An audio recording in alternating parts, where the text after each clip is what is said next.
Not only have they forsaken those traditions, they don't even adhere to the Bris Milah. Hashem Yisbarach says, I'm sorry, Eliyahu, that's not true.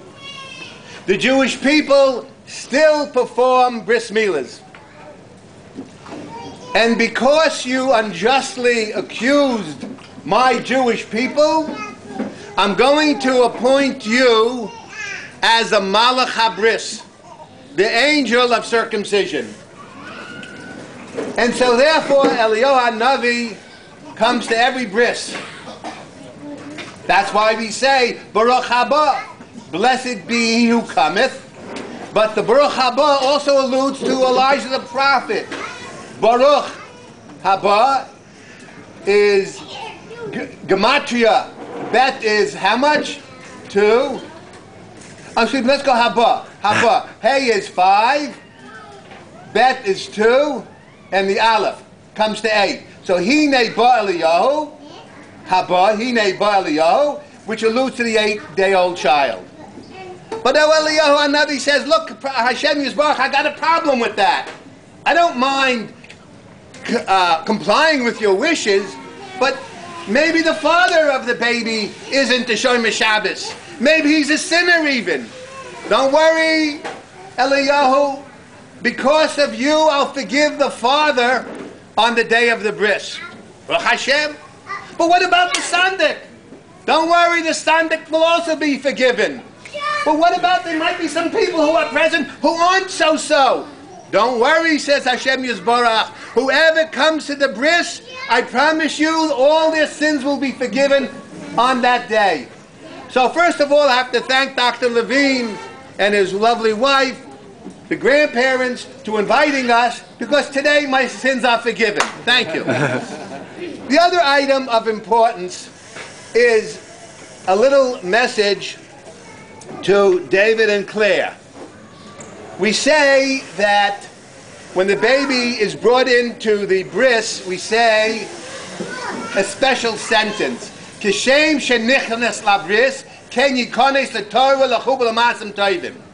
And the rabbis tell us, Kishem shenichnas labris, just like you were zealous, you brought your child, Ami Eliezer, to the bris, ken yikones l'Torah l'chub l'masim tovim. You have to be also with the same type of spirit to teach him Torah, Ma'asim Tovim, but what does chuppah have to do with it?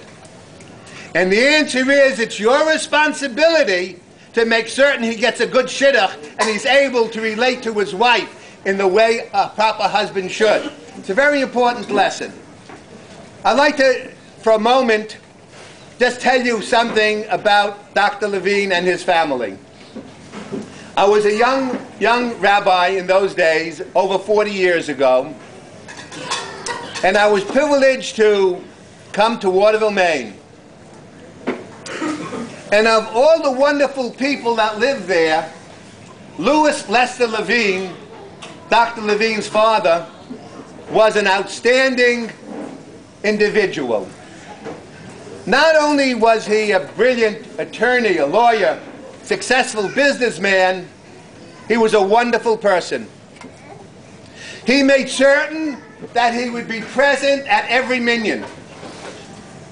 Every Shabbos, he would come with his children, rain or shine, never an excuse.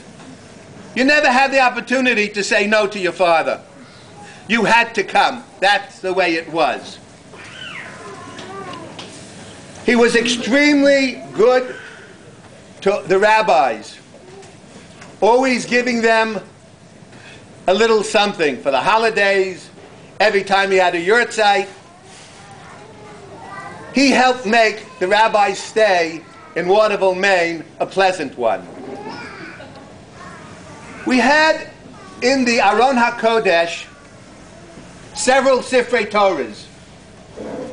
Amongst them was one very small Torah, about this size.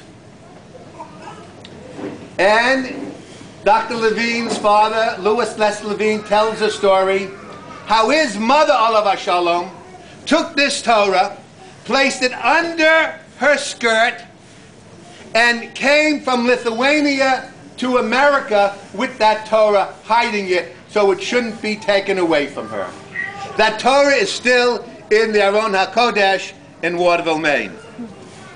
This is the type of person he was. Extremely committed, the entire family, to Judaism, to Ma'asim Tovim.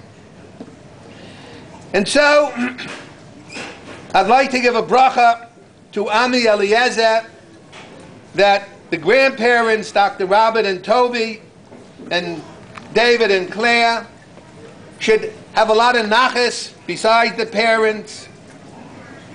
Yehudah and Karen should have a lot of nachas to witness this child grow into manhood, imbued with